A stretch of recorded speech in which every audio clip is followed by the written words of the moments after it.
Δεν έχει σημασία. Και τι, δεν έχει πρόβλημα εδώ μέσα στους Ολυμπιακούς? Όλα καλά, φίλοι όλοι. Λοιπόν, το ότι θα φτιάξουμε.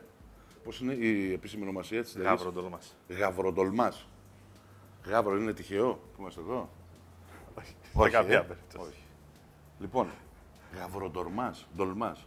Είναι γυαλατζή, πώς άλλες μπορούσε να ονομαστεί? Ντολμαδάκια γαβρατζή. Μπορώ να τα πω εγώ. Όχι, γαβροντολμάς. Λοιπόν, καταρχήν θέλω να μου πεις τι διαδικασία έχει προηγηθεί για να φτάσουμε στο σημείο αυτό. Έχουν μαριναριστεί κάτι, ξέρω τα φύλλα αυτά? Έχουμε φιλετάρει το γάβρο μας. Ναι. Ο οποίος ο γάβρος είναι ένα ψάρι το οποίο μπορεί να το πάρει οποιοδήποτε. Είναι προσιτό στην τιμή του. Είναι πολύ υγιεινό. Αυτό έχει και η σαρδέλα, έχει τέτοια. Και ευτυχώς υπάρχει σε αυθονία, έτσι. Ναι, βέβαια. Που κανονικά είναι αλφα ψάρι. Βέβαια. Και ευτυχώς για μας υπάρχουν πολλοί. Και γάβρο και σαρδέλες, ναι. Θα χρησιμοποιήσουμε αμπελόφυλλα, ρίγανη, σκόρδο, μαϊντανό, φρέσκο πιπεράκι, λάδι και χυμό λεμόνι. Αυτά είναι ζεματισμένα, είναι κάτι? Ναι, τα έχουμε ζεματίσει. Ναι. 1 λεπτό σε βραστό νερό. Θα τυλιχτεί δηλαδή. Για κάνε ένα δρόμο. Και άμα είμαι καλός, παίρνω και από εδώ. Και άμα είναι εύκολο, μπορώ να φτιάξω εγώ ένα. Βάζουμε το φύλλο από την κάτω του πλευρά, γιατί απ' έξω είναι γυαλιστερή. Για να δείχνει πολύ πιο ωραίο. Έχει καλή πλευρά το αμπελόφυλλο? Βεβαίως. Τι μαθαίνει κανείς.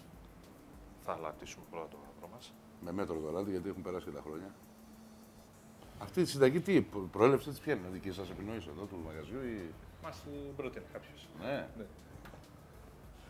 Γαβροντολμάδες. Ωραίο. Πιπέρι και ρίγανη. Φρέσκο πιπεράκι. Μ' αρέσει η ρίγανη. Έχει προσωπικότητα. Good. Α, δεν έχει φωτιά. Σε φούρνο θα πάμε δηλαδή στο τέλος? Στο φούρνο. Για να δούμε. Παίρνουμε λοιπόν πώς θα εξελιχθούν. Το γάβρο. Πατάτες, τι έγινε? Βάζουμε σκορδάκι. Αυτά μόνο ο Πανάγος πρέπει να το έχει αυτό σαν ήχο, είμαι βέβαιος.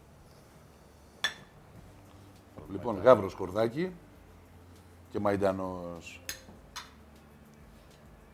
Τώρα είναι λιγάκι μεγάλα αυτά τα φύλλα. Δεν πειράζει. Άρα μου ζητήσει να κάνω εγώ. Γιατί πιάσω ψάρι, έχω ραντεβού. Θα πεις πάλι ραντεβού. Θα κάνεις και εσύ. Σε κάθε συνταγή έχω για ραντεβού. Τι να κάνω, ρε παιδιά. Ωραίο. Μάθαμε και σήμερα κάτι. Το αμπελόφυλλο έχει καλή πλευρά. Τι θα έλεγες δηλαδή, Κώστα, ότι χαρακτηρίζει τώρα εδώ το μαγαζί του ταξιδεύοντας? Ξέρεις γιατί σε ρωτάω? Τι κάνει τώρα εδώ ο Κώστας με τον Γιάννη? Έχουν φίλους, ψαράδες, και τους παίρνουν τηλέφωνο και λέει είμαι στο βαπόρι, στο καΐκι μάλλον, και έρχομαι σε 4 ώρες.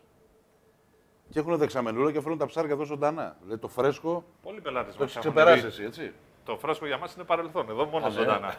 Έχουν δει πολλοί πελάτες μας. Φαγκριά, ζωντανά, σκαθάρια, σφυρίδες. Ναι. Οπότε από εκεί και πέρα δεν χρειάζεται να πεις τίποτα. Όταν το βλέπει ο πελάτης και είναι ζωντανό. Εδώ είναι το μυστικό. Άμα τα υλικά είναι καλά. Φτιάξεις εσύ ένα. Δεν μπορώ να σου λέω. Κοίτα. 1, 2, 3 κορίτσια μου με μένα περιμένουν.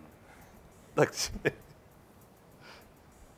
Η τηλεόραση, Κώστα. Εγώ στηρίζομαι και στην προσωπικότητά μου, έτσι. Ναι, τι θα λέγες, με συγχωρείς. Θέλω να πω ότι το αμπελόφυλλο προστατεύει και το γάβρο στο φούρνο για να μην καεί. Αυτά ήτανε? Ναι. Και πώς θα φάμε εδώ, 50 λοματέι, μόνο αυτά? Θα βάλουμε λαδάκι. Ναι. Έχεις φτιάξει κι άλλα εσύ, ελπίζω, και θα φέρουμε περισσότερα. Βέβαια. Και πάει φούρνο τώρα αυτό? Και λεμονάκι. Ναι. Σαν αναψάκι βέβαια, όχι στο νησκάκι. Ναι. Το ψήνουμε στους 200 βαθμούς για 40 λεπτά. Και τι θα κάνουμε 40 λεπτά τώρα? Άντε και έφυγε αυτό και πήγε... Ξέρεις τι θα κάνουμε, το βρήκα. Θα δώσεις εντολή, θα πεις αφού φύγουμε εδώ και ψηθούμε στους 200, πώς είπαμε? 200. Στους 200 βαθμούς για 40 λεπτά. Και θα πεις να περάσει ένα αρκουδάκι και επιστρέφουμε ψημένοι, έτοιμοι για να... Ωραία, θα περάσει ένα αρκουδάκι.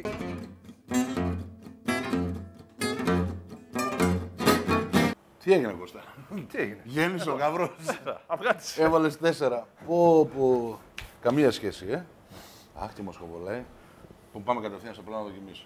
Ναι. Γιατί δεν σε βλέπω από την πείνα. Ναι, πάμε. Για τους γαβροντολμάδες θα χρειαστούμε υλικά για 4 άτομα, 30 γάβρους φιλεταρισμένους, μία σκελίδα σκόρδο ψιλοκομμένη, μισό ματσάκι μαϊντανό ψιλοκομμένο, το χυμό από 2 λεμόνια, 100 γραμμάρια αμπελόφυλλα ζεματισμένα, αλάτι, πιπέρι, ρίγανη, ελαιόλαδο.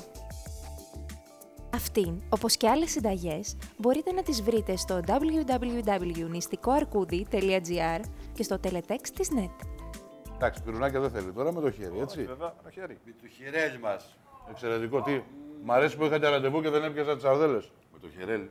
Το χειρέλι. Και με τη λίνησα.